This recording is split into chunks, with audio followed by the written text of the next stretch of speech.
Hi, and welcome to another episode of Money Talk, where we talk about the things that are important to you, like service and providing service and things and stuff to do with money. How do we do more with it? How do we use it? How do we help others to get more of it? Well, today I've got a show that you're not going to believe.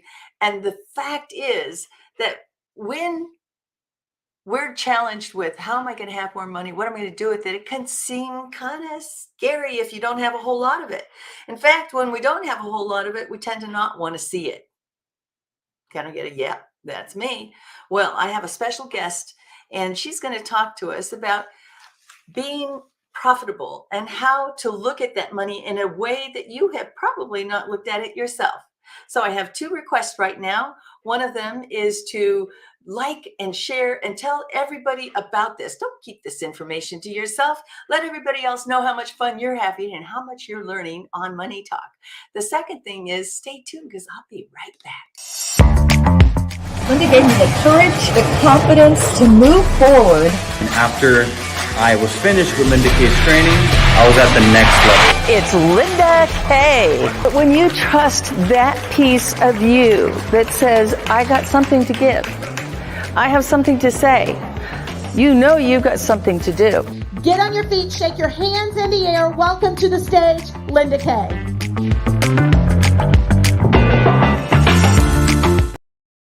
And we are back and live. And I told you we've got somebody really, really special today. And I just want to say one thing, that when we went into COVID, many people went into lockdown, went into shutdown, went into, I don't even want to open the curtains and look outside. And then there were some people that said, I could learn a new talent here, or I can pivot. And I hate that word pivot because it's so overused, but it just is so appropriate. If you were working in an office and working a 9 to 5 and you didn't like it, all of a sudden you found yourself in your own space going, I kind of like it here. I could do something more with it. And the something more with it is what our guest is going to talk about. She says, my specialty is helping female entrepreneurs get cozy with their money in a no judgment feel, like I just left financial yoga and now I can breathe kind of way. So breathe, take a deep breath, let your pants out and get ready to be entertained. And welcome to the stage, Gabbie Kelly. Thank you so much, Linda. I'm so excited to be here. I am so excited to have you here. You started this business called Profit Mama Academy during COVID.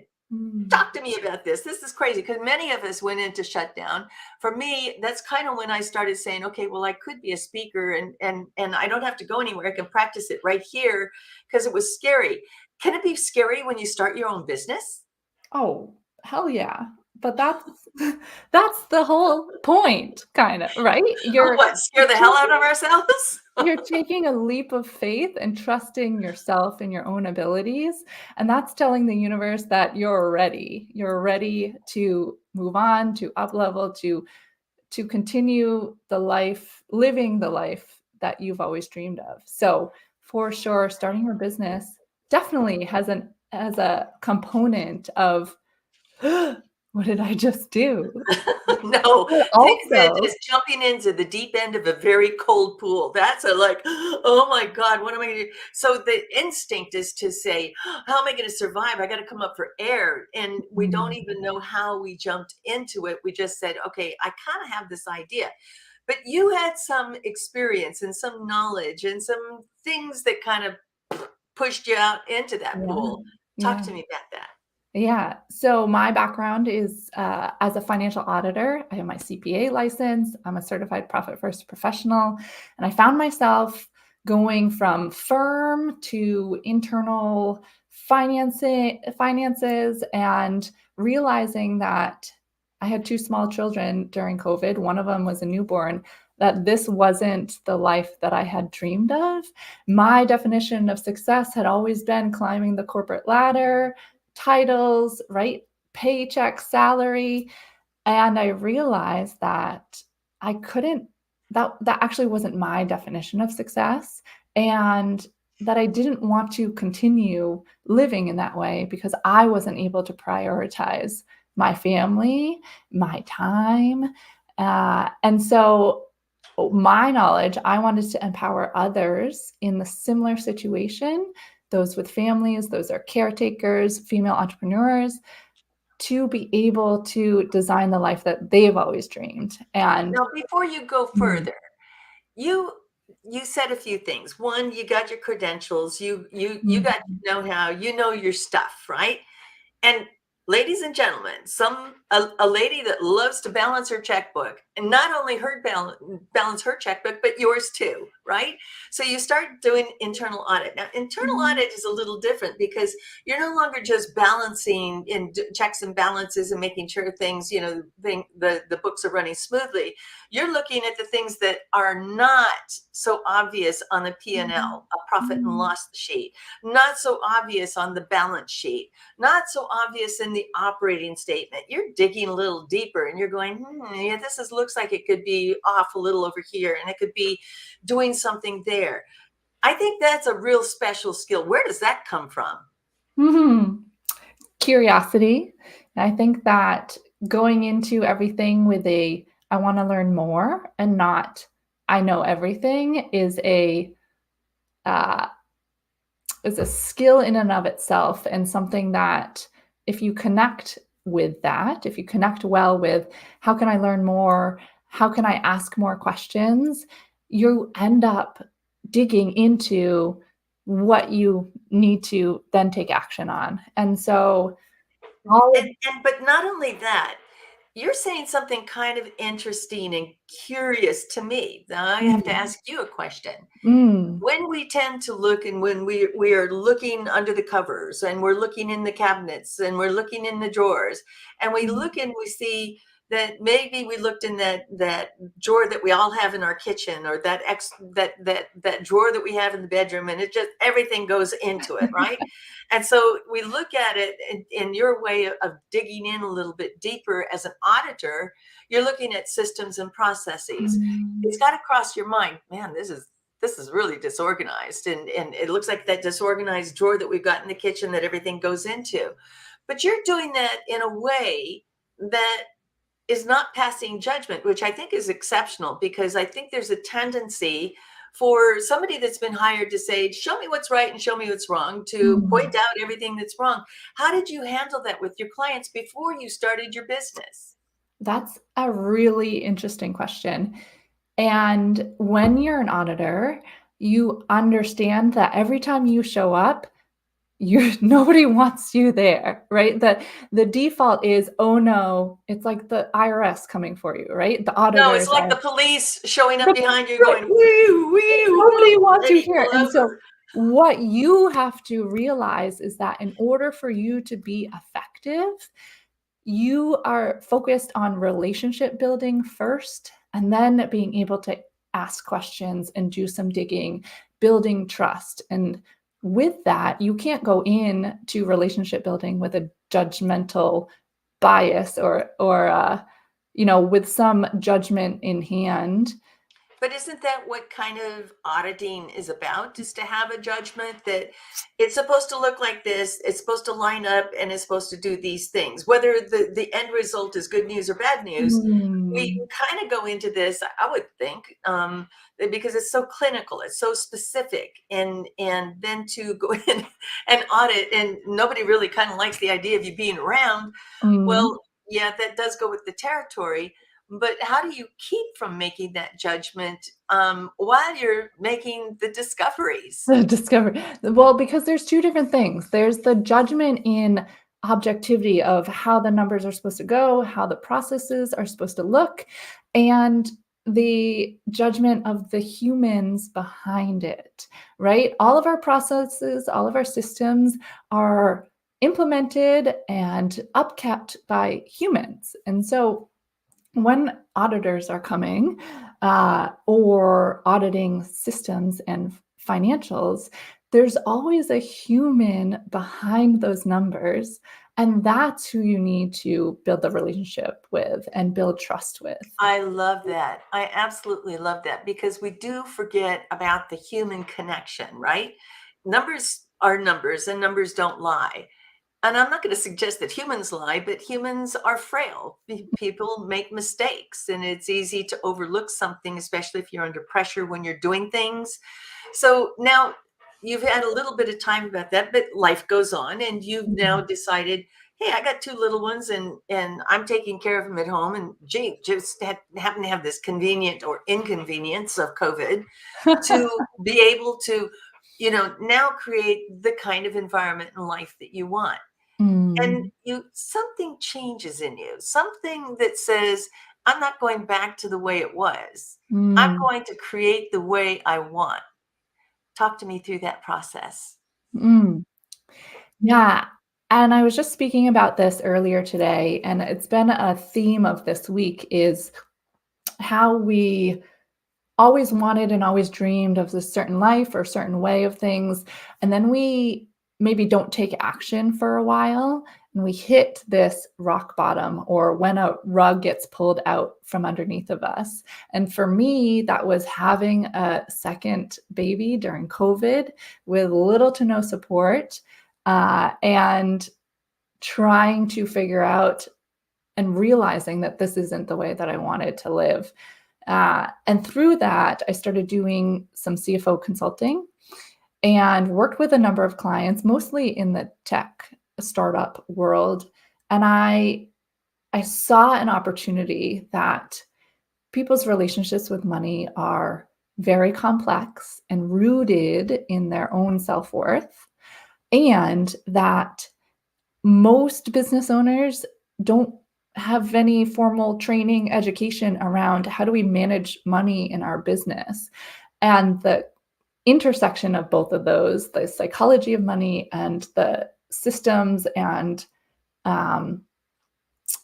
habits that we have with money, really. Oh, no, you're not going to talk to me about my spending habits now. No. Well, think about your spending habits, but then if you apply that toward your business, if you don't have any structures and systems and education in place on how do I manage this effectively without feeling always behind, or without feeling always this friction, because now it's money in my business and it's so much higher risk and I have to do well and I have to make the right decisions. And so I saw that in my CFO clients, and I wanted to bring it deeper into the relational space and work with, like I said, other women, moms, caregivers, owning their own business and giving them some support and structure. So you threw them a lifeline, pulled them out of the deep end of the pool, brought them back over to the waiting section while they're taking care of babies, taking care of husbands, wives, taking care of whatever it is that they were taking care of. Talk to me about the clarity that you got. When we think about starting a new business, we think, oh, we need to have it all together. We need to have all the things already figured out, and we don't have, and yet we don't really, but we think we do. And because we think we do, those are some of the rules or the things in our minds that go, well, I can't start it until I'm perfect. I can't do it until I have the right videos. I can't do it until I have all the right branding. And yet, all you need to do is take your first step and get started. So how did that work in this process? Did you start telling friends what you were doing, or start to, how did you do this? How did you get clients? That's a really great question. The first I thing want to know your secret. the first thing I did, I reached out to every women-owned business, female business owner that I knew that was also a parent in my local community. And I said, I'm going to do this thing and I'd love to learn from you. What helped you be successful? I want to learn more about your journey so I can help support you in any way that I can. And we have been meeting now for a monthly breakfast for almost 2 years. So we have this small, tight-knit group. We call it the New Hampshire Mob. I'm in New Hampshire, very close to Boston, and New Hampshire Mom-Owned Business group. And my first step was figuring out how to support myself in my mindset, in knowing that I can do this and gathering other people that were in similar journeys so I could learn from them, and then they could learn from me. That is that's remarkable because everybody's journey is different, but you made your journey about taking other people along in their journey as well. And I think that not only is it admirable and a great human quality, but at a time when nobody wanted to, 2019, it was avoid negative people. In 2020, it was, avoid positive people. In 2021, it was avoid people altogether. Right. Yeah, yeah. And yet you're Mhm. starting this and you're embracing. Were you guys meeting virtually for breakfast, or was this just, hey, we're going to sit 6 feet apart?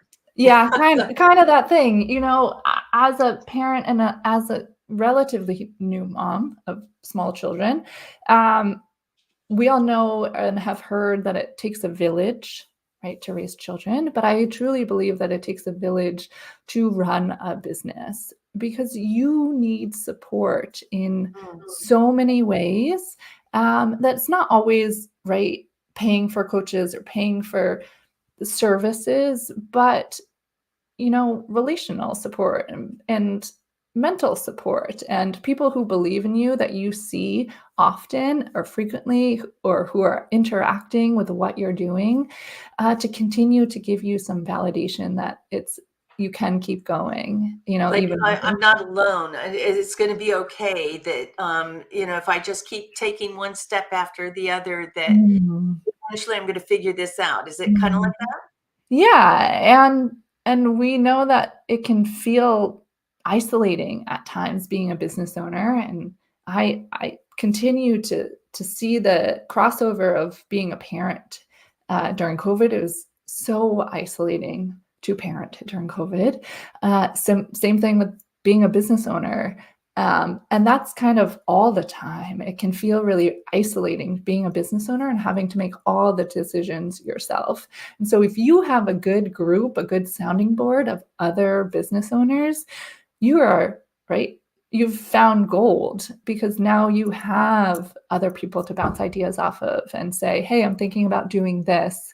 Does that sound interesting to you? So for my first market research was with this group that I knew were doing great things, that were other parents, mom, business owners that would be my ideal clients. And I said, what has been the hardest for you in managing your finances? Finding out what the problem is, right? That you're doing your market research. What's the Right? biggest problem that we serve, right?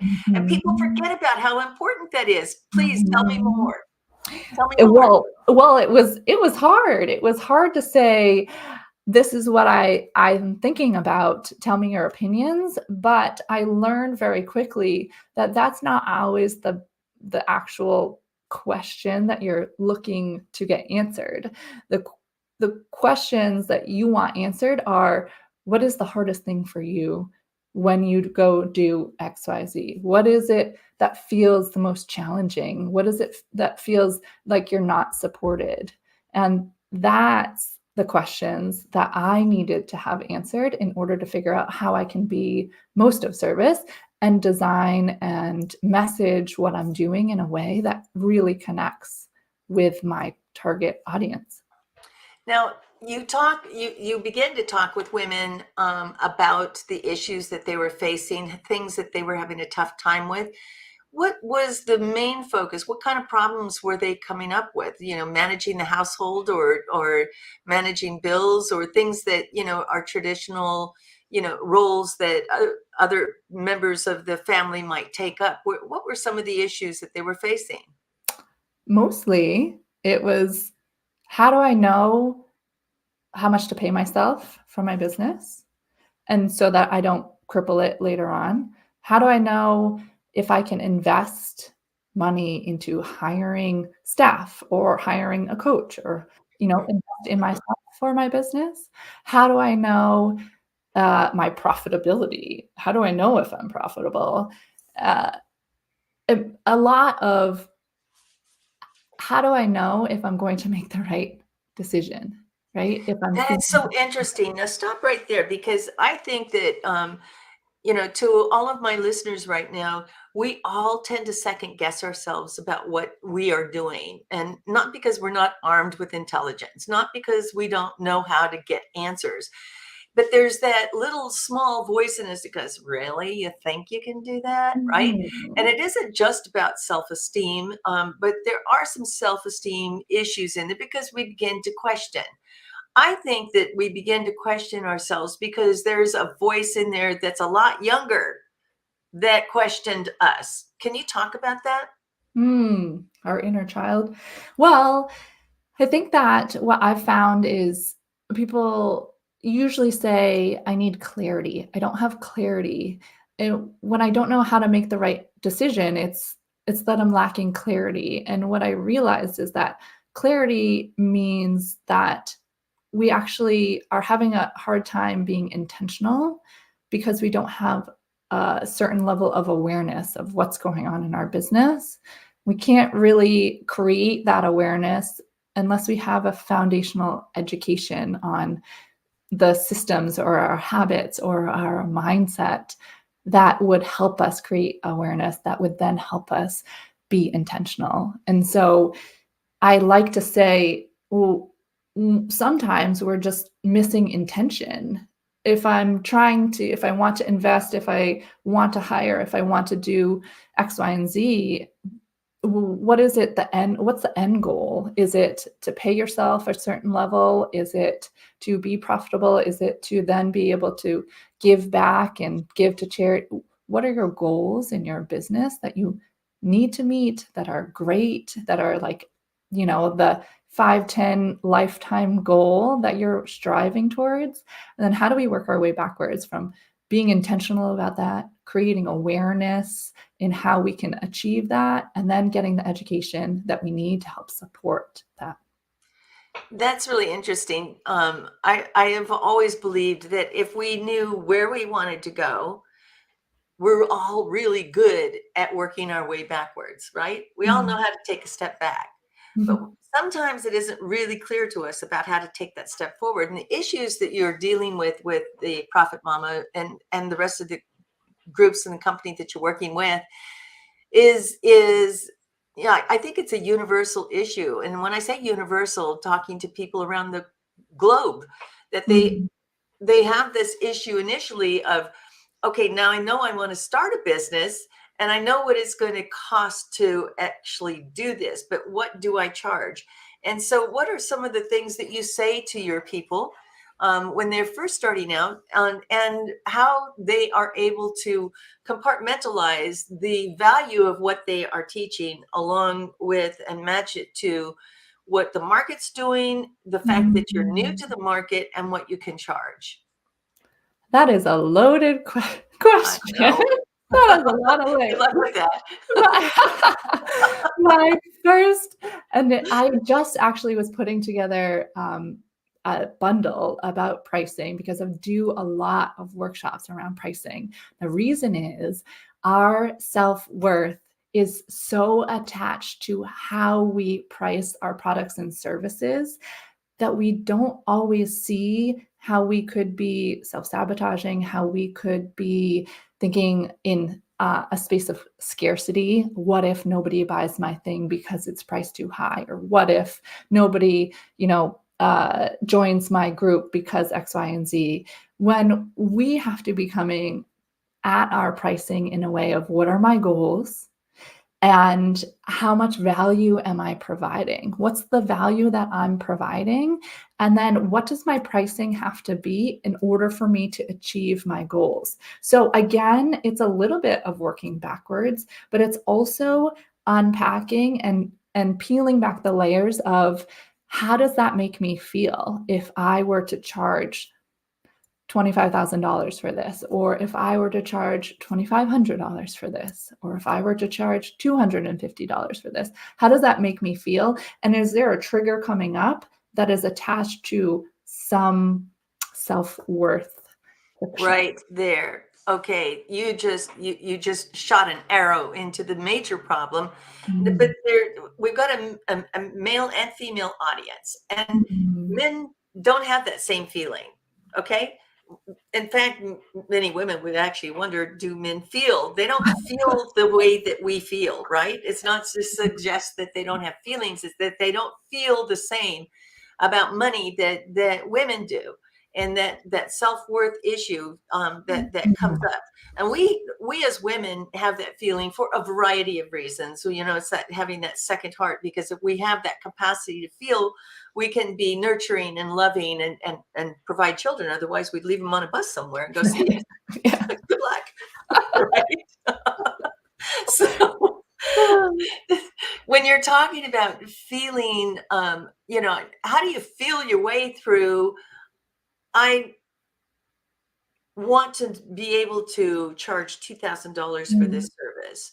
Is that feeling different if I go and charge 10,000 for it? What about $20,000 for it? How does the feeling shift in that, and how do you coach people through that process? If sometimes we get advised, raise your prices when you've got enough people, and too many people for your time that you can provide. Now raise the price so you can chase a few of them away. That isn't kind of that isn't the idea of building your business, is it?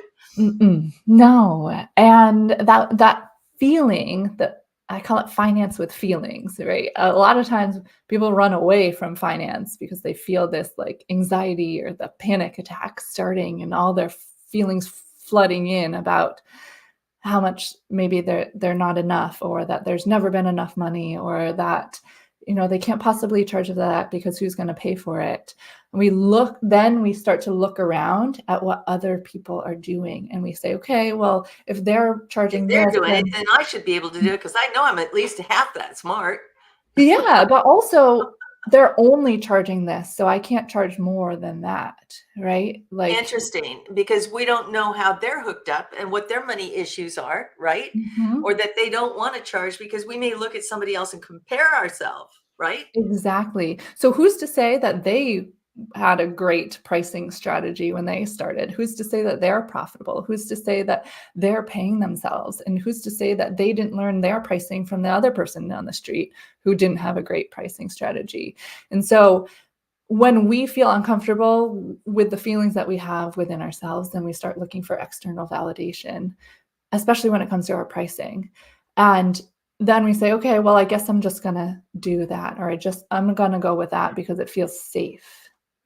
And we're Ooh, protecting ourselves. ooh, safe. I'm going to give you one more word: Mm, adequacy. Where does mm. that play?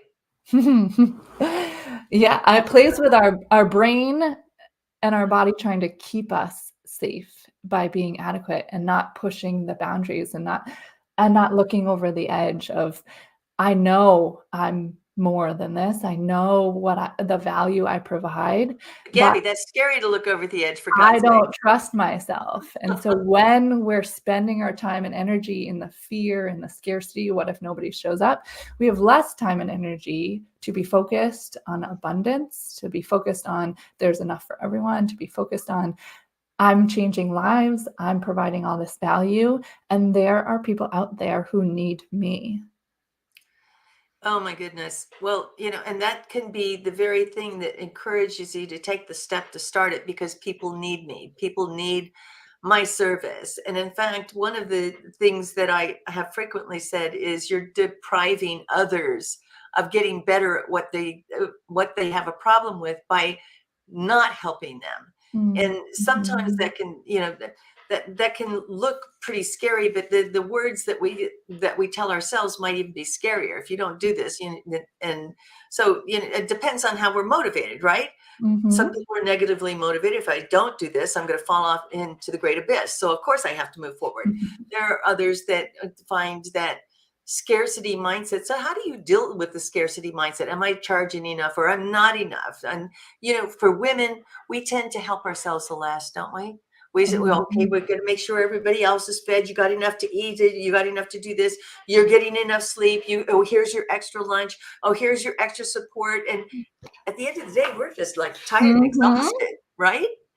And yet we still feel like we don't need to take care of ourselves. We find ourselves, exhausted, tired, maybe even a little bit cranky and irritable because we're not getting enough sleep. And well, we can't because we've got to get up and we've got to do all the, how do we get out of that? We gotta.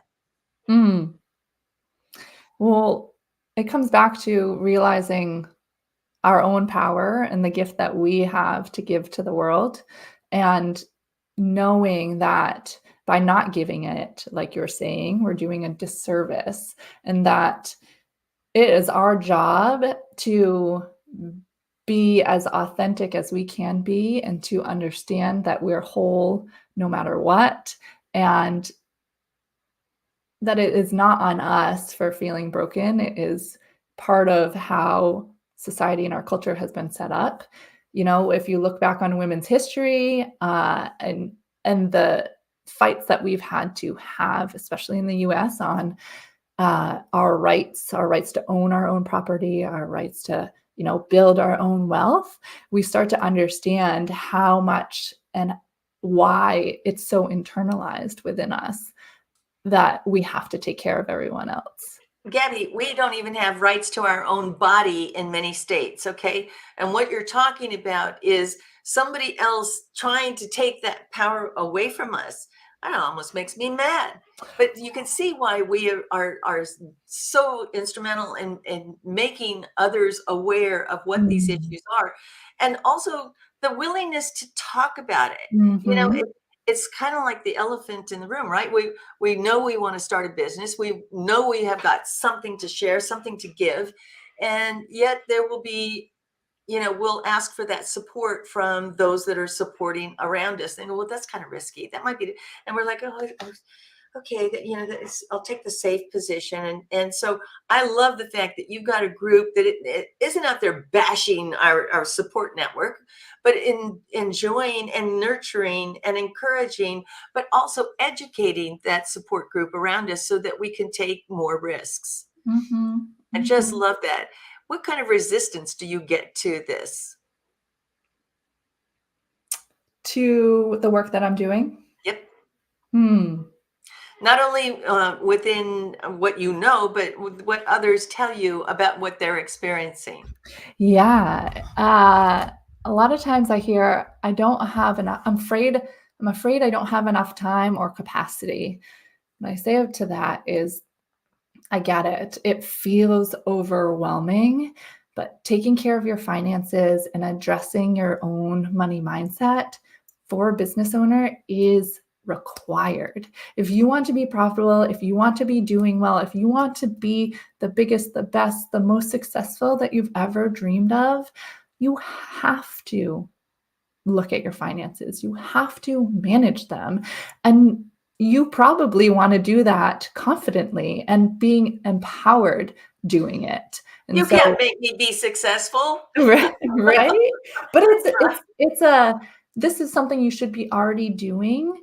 And I want to be providing some support in, if it feels overwhelming, let me help you let me help show you how to make it feel more manageable and how to look forward even to it, uh, by rewriting some of the stories we tell ourselves, by taking back the layers on what actually is the trigger and why you feel like you need to be running away. Why does it feel like you're going to puke? Why does it feel so anxious talking about money? What Uh, are some of the stories that we do tell ourselves about money or about mm, success? Just, mhm. let me hear the top three myth stories we tell ourselves. That there's not enough. There's never enough money, that I'm not worthy of it. I've grown up in a way that shows me time and time and again that success isn't meant for me and I'm not worthy of it, and that I don't deserve it.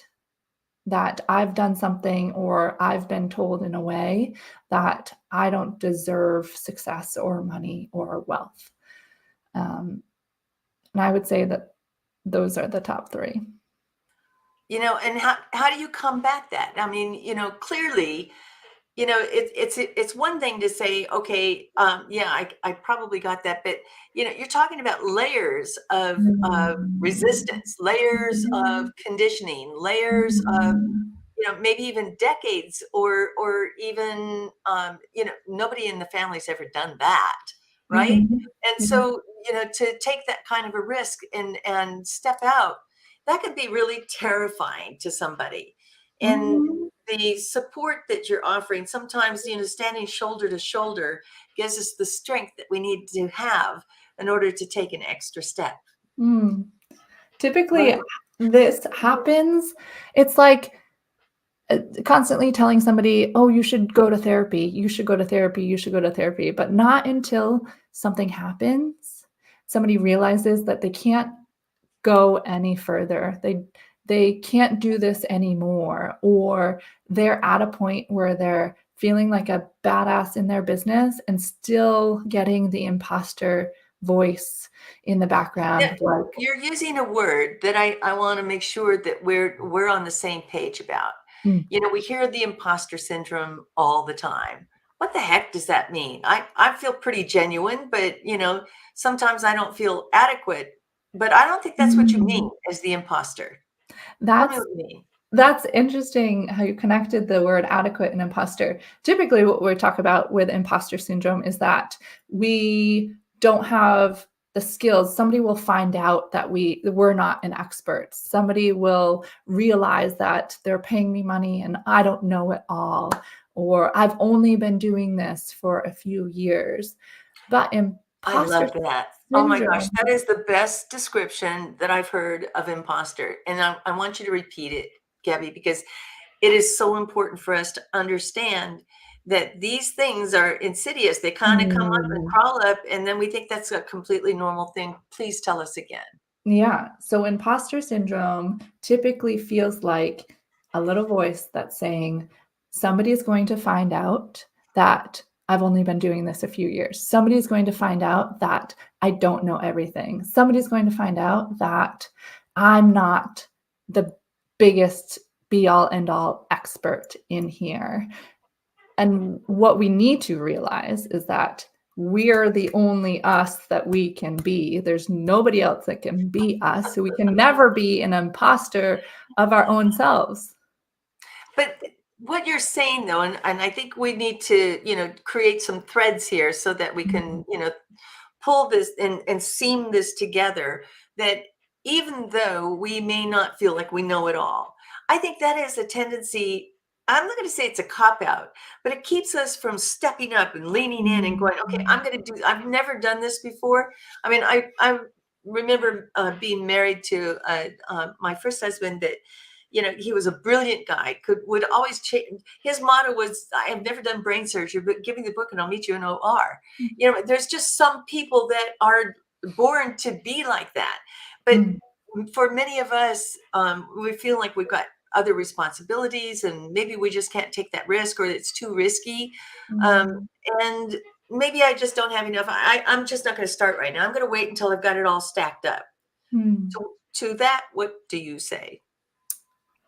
That my life coach told me this once, and I think about it often. And it's that when we start feeling those voices, the maybe it's not for me, maybe it's not the right time. I don't know if I can do this. And that's when you're the closest. That's you internalizing imposter syndrome externally, but actually, it's your little voice saying, you're so close. Yes, you can, right? To lean into that opportunity. Oh no, that's not the voice I hear. The voice that I hear goes, "Are you kidding, woman? Have you seen yourself? Look at this, right?" Because some of But us we can have. retrain our reaction. There you You go. know, we There you can go. we can respond versus react, right? I Typically, like to we think of that react. inner voice as my inner cave woman, because inner cave woman for me shows up when I feel that scarcity, when I feel Mm. like I'm not enough, or Mhm. I'm not. She shows up because that's all about. she is all about survival, right? It's Mhm. all about not taking a risk. I can breathe over here. It may be a little bit of breath, but I can at least breathe, right? Where the risk side of us, which is encouraging us and telling us to continue to move forward and do something, that Mm. other side, how do we calm her down? Mm. Mindfulness, taking a pause. I find that we never think about mindfulness and money, but they're so intertwined because often when we were talking about feelings before, often we have feelings coming up about money and we react. And that reaction says, no, no, no, I'm going to run away. I think I'm going to go vomit. I think, right, I need to be safe. That's a reaction that we're Right. having. Cave woman's in the bathroom Right. right now. Cave woman is like, like I'm out of here. Right. However, when we practice mindfulness and we have awareness of our feelings, we can pause and say, okay, that's okay. Those feelings are valid. How do I want to respond to those feelings? And then we can take action and say, oh, that thing is coming up for me. I feel this way and I don't feel like I'm worth it. That's not about money. That's about my own feelings of worthiness. That's Right. about something I've internalized, but it doesn't have to be the only way I move forward. It doesn't have to um, affect my decision making. And so now by pausing, by then choosing how to respond, you can have a choice versus the internalization of our culture of society in defaulting, right? By taking away our choice, we're just reacting with our So we feelings. don't have to call the internal police on Cave Woman. We Right. just have to calm her down, say everything's going to be okay. Yeah, Now, I've got this. I've got this, which kind of leads me to your clarity method. Mm, And I would really want you to spend a few minutes talking about the clarity method and mhm. what that means and what that can do. Yeah, and so I I teased it a little bit before, but my clarity method is what I've taken and boiled down into the 3 steps. And actually, they're kind of like a flywheel. They continue to go around and around, and it starts with a feeling, and that might be that we don't know how to pay ourselves, or we Well, and hold on, for you guys that just heard the word feeling and thought, oh, this doesn't have any application to me. What she's talking about is awareness. Now you are aware, right? Because ours is a sense of feeling. Theirs is going to be a sense of awareness. I think right. those are the same things, right? So basically a something happens and we realize we don't have we don't know how to move forward. So first step to the clarity method is we need a little bit more education. Now you can go find that you can be joining a webinar, a podcast, a workshop, you go get coaching, whatever it is. You get a little bit more education. And with education, you bring more awareness. And that could be to your environment, that could be to your mindset, that could be to your banking. You're bringing in more awareness. And by doing so, you're able to move forward more intentionally. You have better clarity on what happened, what you need to do to take the right next step. So the clarity method you can apply all around. I usually apply it to finances with our mindset and our habits, but you can break it down in when you're feeling or when you see that you need more clarity in a certain subject or situation. You can start with, how do I get a little bit more educated on this, right? Knowledge is power. Then how do I bring more awareness to my environment, to my mindset, to what I need to accomplish? And then what is my intention? How do I be more intentional about how I move forward from here? And so that's, in a nutshell, my clarity method. That says quite a bit, and I think that for our listeners, the fact that you have articulated this in a way that is digestible, not scary. I think you have something that we want to give the audience, something about money magic mind map. Is that right? Yeah. So I love playing around with tools. Not only do I love talking about any taboo subject like money, but Money is one of them, sure. I love playing around with tools and systems. And so I have been playing around with AI. And part of that is I hear from people, I know I have a money mindset that I need to work on. But how do I do that without having to spend money on a coach? Or how do I do that if it's just me and I don't have a backboard or, a Background support? in it or something, right? And so I created this tool where I give you the prompt. You go into whatever tool, AI tool that you enjoy using. I use ChatGPT often. You can use the free version. And I give you the prompt and I show you exactly how I continue to prompt the AI tool to dig in a little bit deeper on various subjects. So that way you get some feedback on your money mindset. How do I get that? There is a link. I think it was just scrolling, but that we can share. Yep. theprofitmama.com/AI money magic mind map. And so there's a video. You get to see how I do it as if I was an average client of mine and get to see the feedback that the AI tool gives me. And I continue to prompt it so you can do it and explore it in your own way.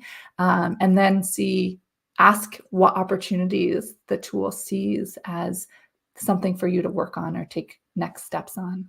Oh my goodness, this is just magic. And I can't even believe that we're already out of time. How is this even possible, Gabbie? I could talk for a long time about this. This has just been fantastic. I really want to thank you so much for joining us today and for educating our audience on mindset and being more mindful and kinder to ourselves about taboos like money. Thank you. Thank you, Linda. My pleasure. Thank you all for joining us today again for another great, I promised you a great episode and I know I delivered on it. So thank you again. Join us next week for another great episode. Do you like to talk about money? If you do and you'd like to be a guest, contact me at lindakay360.com.